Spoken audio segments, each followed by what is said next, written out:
toutes et à tous. Merci vraiment vivement pour votre invitation. Je vais vous emmener à présent en Belgique où je me trouve pour le moment. Je ne vous cache pas que j'aurais vraiment préféré être avec vous à Paris malgré le confinement à 18 heures, mais j'espère que ce n'est que partie remise. Alors, je vais enchaîner maintenant avec un exposé qui s'emboîte très bien avec ce que vient de dire Caroline et qui va, je crois, permettre d'apporter un éclairage concret à certains enjeux qu'elle a soulevés.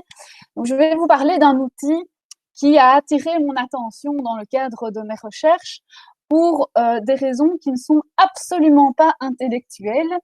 Je vous explique, j'étais en train de lire des documents administratifs sur la manière dont l'État traite les données à caractère personnel des citoyens et soudain, je suis tombée sur le mot oasis qui m'a fait penser à la célèbre boisson orange, sucrée et joyeuse. Et je me suis dit, mais que fait cette boisson dans les arcanes de l'administration? Ça n'avait évidemment rien à voir avec la boisson, ce fameux mot oasis trouvé dans les documents administratifs. C'est nettement moins joyeux. Il s'agit en fait de l'acronyme d'un outil qui est un outil d'organisation antifraude des services d'inspection sociale. Donc, OASIS pour Organisation Antifraude des services d'inspection sociale. Alors, lisant ça dans des documents administratifs très nombreux, j'ai pris contact avec certaines administrations pour en savoir plus. Et là, j'ai vite compris qu'on ne voudrait pas me donner l'information recherchée, ce qui, je ne vous cache pas, m'a assez fort excitée. C'était une bonne source de motivation. Donc, j'ai demandé d'avoir ces documents. On m'a d'abord répondu que c'était des documents trop techniques, qu'en tant que juriste, je ne comprendrais pas. Alors là, il a fallu que j'explique que la transparence administrative voulait que l'administration explique aux citoyens de quoi il s'agissait et que, bon, malheureusement, à l'ère du numérique, cela supposait peut-être de faire plus d'efforts pédagogiques pour le citoyen, mais qu'il devrait le faire. On m'a aussi dit que je n'avais pas le droit d'accéder à ces documents parce que c'était des documents qui étaient encore en cours d'élaboration et donc qui risqueraient de m'induire en erreur, ce à quoi je répondais que je ne pourrais pas être plus induite en erreur par ces documents que par le néant auquel j'étais confrontée en cherchant de l'information. Et puis finalement, de fil en aiguille, j'ai pu trouver deux personnes dans l'administration qui m'ont dit on va vous aider à comprendre ce qui se passe, mais on vous demande que notre nom n'apparaisse pas dans vos recherches. Alors là, je me suis dit, ça c'est formidable, on ouvre un nouvel épisode de James Bond, et pour la première fois de ma vie, et probablement aussi la dernière, je serai une James Bond girl, donc allons-y. Alors en fait, de quoi est-ce qu'il s'agit? Il s'agit, cet oasis, d'un très très gros outil, un outil très puissant de lutte contre la fraude sociale basée sur des opérations de profilage, qu'on appelle le data matching et le data mining, que je vous expliquerai tout à l'heure. C'est en fait un outil qui, dans l'administration belge, est caché et c'est pour cette raison que mes recherches, petite chercheuse universitaire, semblaient les déranger. Ça continue aujourd'hui. Je suis sur une liste noire de l'administration, je crois, je n'en ai pas la preuve, mais tout ça rend les choses très intéressantes. Alors, comment ça fonctionne sans entrer trop dans les aspects techniques? Oasis sert donc la lutte contre la fraude sociale au sens large. Donc, on vise la lutte contre le travail au noir, donc cibler les employeurs qui engagent des travailleurs sans les déclarer, sans payer les charges sociales qu'ils devraient payer. On vise des tas d'autres choses, ça va très très loin, puisqu'on vise aussi, par exemple, la lutte contre la fraude aux allocations de chômage en essayant de repérer les domiciliations fictives. Donc, pour faire bref, il existe des personnes qui perçoivent des allocations de chômage, ils se déclarent vivant seuls, donc isolés, alors qu'en fait, ils vivent avec quelqu'un parce que le fait de se déclarer isolés leur permet de percevoir des allocations plus importantes que s'ils se déclaraient en couple. Et donc, comment est-ce qu'on fait avec Oasis? Eh bien, on injecte des données, par exemple, sur la consommation d'eau de ces personnes, pour aller compter le nombre de douches que ces personnes prennent et pouvoir en déduire le fait que oui ou non, ils vivent seuls. Donc ça pose des tas de questions aussi sur la pertinence des données qui sont utilisées, etc. Et donc d'un point de vue technique, comment ça fonctionne? Oasis est ce qu'on appelle un data warehouse, donc un entrepôt de données. Il faut imaginer une gigantesque base de données dans laquelle on injecte des tas d'informations qui viennent de bases de données différentes en Belgique, donc les données sur le chômage, les données fiscales, les données sur le travail, les données sur la consommation d'eau, sur la composition de famille, donc énormément d'informations qui sont mises dans ce data warehouse. Et à partir de là, on les mélange. On fait du data matching pour les faire parler. Donc, on fait du data matching dans l'entrepôt de données. Et puis après, on va faire parler ces données, un peu comme si on voulait faire parler une boule de cristal. Hein. On dit Oasis, Oasis, dis-moi qui est suspecté de fraude, qui est fraudeur potentiel. Et ça, c'est une opération qu'on appelle le data mining. Donc, en fait, au départ de ces données connues, on essaye d'extraire un profil de fraudeur dont on n'est pas certain, mais au regard de ces données et des algorithmes anti-fraude qui sont appliqués à ces données, on essaye d'identifier les personnes qui méritent de recevoir un contrôle social chez elles. Donc, pour donner un exemple très très simple, on pourrait dire par exemple Élise de Grave, on voit qu'elle est dans la base de données, on voit qu'elle est au regard de ses données de travail professeure à l'université, elle gagne un salaire moyen bien moindre que ce qu'elle gagnerait dans le privé, donc en principe elle doit avoir une voiture modeste et une maison modeste. Ben, qu'est-ce qu'on voit dans le registre des véhicules? On voit qu'elle a 7 Ferrari, hein, elle utilise une Ferrari différente par jour, pas mal, hein, jour. Et on voit qu'elle a 2 châteaux au cadastre. Donc, cette personne est suspectée de frauder. Ce n'est pas possible qu'elle ait autant de signes de richesse. Donc ça, c'est un exemple très très simple, mais pour vous montrer, voilà, au départ de données certaines, on raccroche une personne à un profil incertain. Alors, Oasis ne décide pas d'une sanction de fraude. Oasis, il décide que telle personne est suspectée de fraude et donc que les inspecteurs doivent aller effectuer une inspection. Et donc, c'est là toute la subtilité du processus, c'est qu'on fait passer Oasis pour un outil d'aide à la décision, un outil qui se trouve dans les coulisses de l'administration, un peu comme si c'était la version moderne de l'opération qui jadis consistait à confronter les dossiers papier pour retrouver les profils un peu suspects. Un outil d'aide à la décision dans les coulisses dont on ne peut pas contester immédiatement les décisions puisque ce ne sont pas des décisions administratives. Or, c'est un outil qui est très puissant, notamment vu le nombre de données qu'il traite, et qui est très peu transparent. Donc en fait, on ne sait pas très bien qu'est-ce qu'il y a comme données, d'où est-ce qu'elles viennent, et on ne sait pas non plus, et on en a parlé avec Lucie et avec Caroline précédemment, on ne sait pas comment fonctionnent les algorithmes qui sont appliqués à ces données. Et tout ça est tellement peu clair que même les inspecteurs eux-mêmes ne comprennent pas. Caroline en parlait tout à l'heure.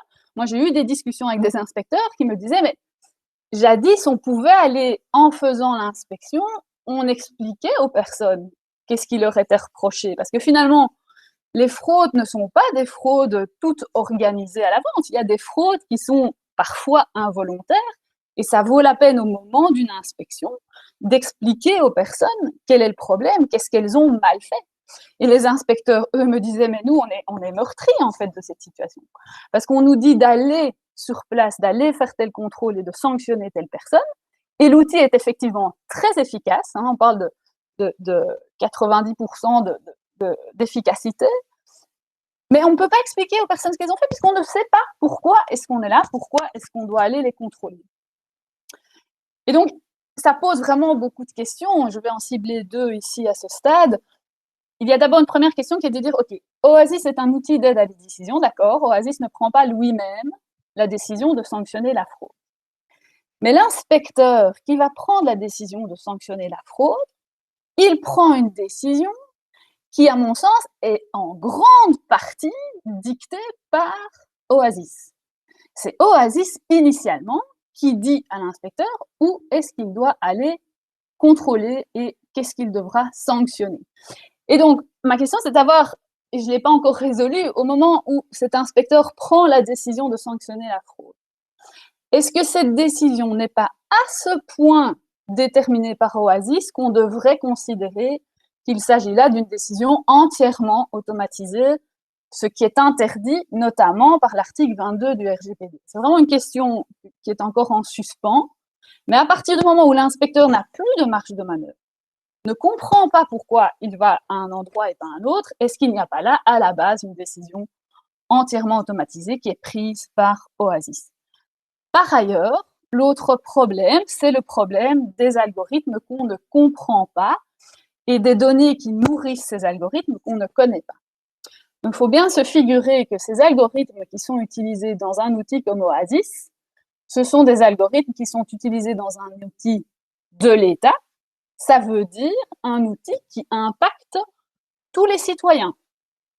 Ça signifie donc que le choix du paramètre, les paramètres qu'on va mettre dans l'algorithme vont paramétrer la société. Le choix algorithmique devient un choix de société. Et en fonction du changement de paramétrage dans l'algorithme, on verra un changement au niveau de la société.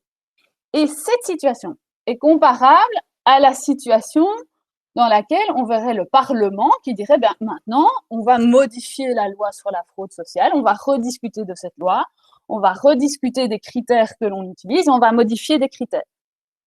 Et donc, c'est pour cela qu'on peut parler d'un côté de loi des algorithmes, c'est une expression qui est utilisée par un chercheur de l'université de Aix, si je ne me trompe, Boris Barrault. J'aime bien cette expression, je trouve qu'elle est très parlante. Il y a d'un côté la loi des algorithmes, hein, l'impact des algorithmes sur la société, et de l'autre côté la loi du Parlement. Dans les deux cas, l'effet est très comparable, mais il y a une énorme différence à la base, c'est que la loi des algorithmes, elle n'a pas été débattue, elle n'est même pas connue. C'est un phénomène qui est très, très insidieux. Alors, c'est préoccupant pour plusieurs raisons. Au niveau de l'état de droit, c'est préoccupant parce que ça pose la question de savoir si on veut vraiment remplacer nos députés par des algorithmes, un peu de choses près. Et puis, très concrètement, comme le disait Caroline tout à l'heure, ces algorithmes, ils peuvent être affectés de biais, des biais racistes, des biais genrés, des biais qui nuisent aux pauvres. Ce sont des biais, en fait, qui existent. Pourquoi? Parce que l'algorithme, c'est pas quelque chose de pur et vierge qui descend du ciel et qui nous donne la vérité. Un algorithme, ce n'est jamais qu'une suite d'instructions mathématiques qui ont été conçues par un humain. Et donc, nécessairement, cet humain, consciemment ou pas, il y met sa propre sensibilité. Et donc, on se rend compte que ces algorithmes peuvent créer des discriminations importantes. Et j'aime bien l'expression qui est utilisée par Virginia Eubanks, qui est une chercheuse américaine, qui parle d'automatisation des inégalités via les algorithmes. Et je trouve que c'est tout à fait ça. On enferme des discriminations dans un algorithme et elles vont se répéter. Et la question, toutes ces questions ont été soumises récemment à un tribunal hollandais, hein, un tribunal aux Pays-Bas. Caroline l'évoquait également dans l'affaire Siri. Siri, c'est un outil tout à fait semblable à Oasis dont je viens de vous parler. Et qu'est-ce qui s'est passé? Un certain nombre de personnes aux Pays-Bas, donc c'était des journalistes, des professeurs d'université, des ONG, se sont rendus compte, au départ d'études de sociologie qui avaient été menées, que Siri ciblait en priorité des quartiers pauvres. Donc il y avait un biais dans les algorithmes qui faisait qu'on allait contrôler d'abord les quartiers pauvres et principalement ceux-là. Et cette affaire est vraiment passionnante et Lucie Cluzel et moi, on a vraiment été plongés dans cette affaire au moment où elle était en cours parce que l'année passée, on s'était trouvés à l'époque où on pouvait encore bouger, boire des cafés ensemble. Lucie, on était toutes les deux au Conseil d'État français pour vraiment une belle conférence qui avait été organisée par la Société de législation comparée. Et les Hollandais étaient là et nous expliquaient cette action qui était en cours. Les plaidoiries n'avaient pas encore eu lieu, on ne savait pas du tout dans quel sens allait partir la décision. Cette décision est tombée finalement le 5 février et le tribunal a invalidé Siri en disant cet outil est contraire aux droits humains, cet outil crée des discriminations. Et le problème, la décision est vraiment très intéressante à plus d'un titre, mais notamment parce qu'elle va assez loin sur l'obligation de transparence des algorithmes. Et donc, ce tribunal dit on ne peut pas accepter une administration qui fonctionne avec des choses qu'on ne comprend pas. D'où le nom d'administration zombie dont Caroline parlait tout à l'heure.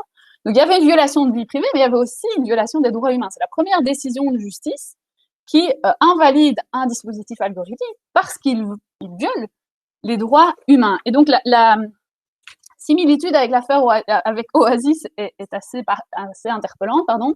Donc, j'espère personnellement qu'il va y avoir en Belgique une affaire Oasis comme il y en a une en Hollande, une affaire Siri. Ce serait vraiment très intéressant.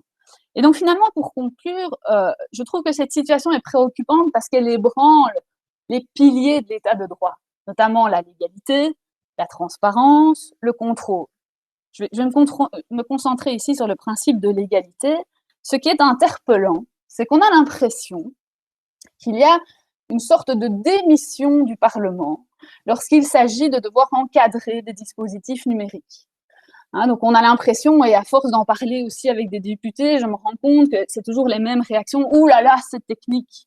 Ouh là là, on n'aura pas le temps de nous y plonger, il y a urgence, il faut agir, etc. » Et donc, je l'ai vu directement avec Oasis. Donc Oasis, j'ai commencé à vraiment creuser ça plus ou moins en 2010. J'ai travaillé là-dessus aussi avec des journalistes, parce que pour pouvoir accéder à de l'information comme on voulait pas m'en donner, il faut essayer d'avoir de l'information un peu par toutes les voies. Donc les journalistes ont commencé à en parler. Et en 2018 est arrivé le RGPD, qu'il fallait concrétiser en Belgique, hein, comme vous l'avez fait aussi en France. Il fallait adopter une loi qui implémente le RGPD.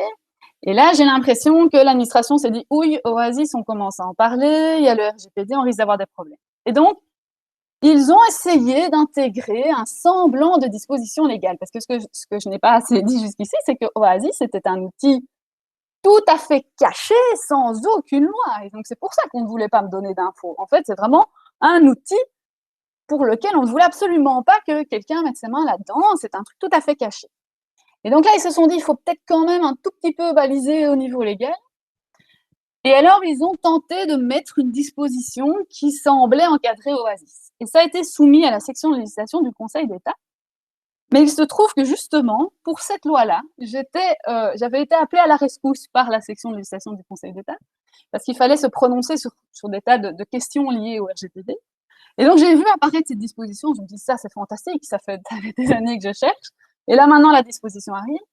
Mais tellement flou qu'on a vraiment du mal à savoir, si on ne connaît pas l'outil pour lequel il y a pourtant tellement d'obstacles d'accès à l'information, on ne peut pas savoir que c'est cette disposition-là qui est censée encadrer Oasis. Et donc, la section de législation du Conseil d'État a rendu un avis tout à fait très, très critique.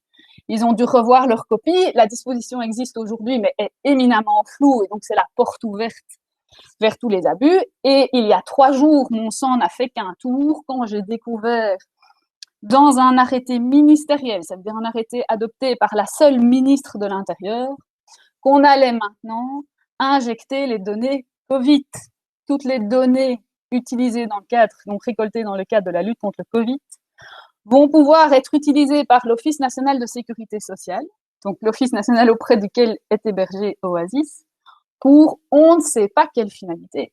Pour contrôler le traçage, pour lutter contre le coronavirus. Donc, toutes les digues sont en train de s'effondrer à la faveur de règles très difficiles à comprendre, qui sont cachées dans des petites normes, qui sont cachées dans des normes fourre-tout au terme de tas de dispositions. Et donc, il faut vraiment, vraiment chercher, ne jamais lâcher pour essayer de voir tout ce qui se passe. Mais c'est effrayant parce que le Parlement est très absent.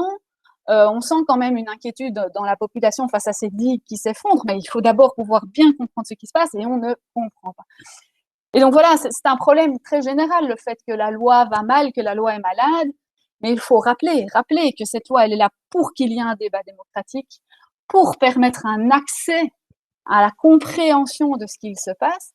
Et donc c'est pour cette raison que l'affaire Syrie est très intéressante, parce qu'elle invalide l'outil au motif que le Parlement n'avait pas prévu lui-même les garanties. Et c'est pas si compliqué. Le Parlement doit déterminer quelles sont les données qu'on utilise, où est-ce qu'on va les stocker, quelles sont les raisons pour lesquelles on l'utilise, etc. Donc c'est pas non plus complètement... on leur demande pas de faire quelque chose de tout à fait technique, mais je constate qu'ils sont dépassés. Et donc si on réfléchit à des pistes de solutions, parce qu'il faut en mettre en place, j'aime beaucoup, moi, l'idée qui est portée en France, notamment par les personnes qui soutiennent le droit de l'environnement et le souci de l'environnement durable, et qui porte l'idée de créer une 3e assemblée législative qui serait la chambre du temps long ou la chambre du futur. C'est une idée qui est portée aussi par Cédric Villani dans son rapport sur l'intelligence artificielle à propos du numérique. Donc l'idée de dire on ferait une 3e chambre législative où on se donnerait le temps, qui est décalé du temps politique, pour réfléchir à ces enjeux du futur d'une part. Et puis d'autre part, comme le disait Lucie, ces algorithmes sont difficiles à comprendre. Si on les donne à un citoyen, il ne comprend pas, évidemment, c'est éminemment technique. Est-ce qu'il ne faudrait pas permettre au droit de s'appuyer sur des régulations qui sont non juridiques, qui sont des régulations qui viennent du secteur plutôt, en créant par exemple un comité A, un comité des algorithmes, qui serait un comité composé d'experts qui comprennent ces algorithmes et qui peuvent aller ouvrir les boîtes noires et valider les dispositifs et vérifier notamment qu'il n'y ait pas de biais avant d'intégrer ces dispositifs dans des outils utilisés à l'échelle de toute la société. Je vous remercie pour votre attention.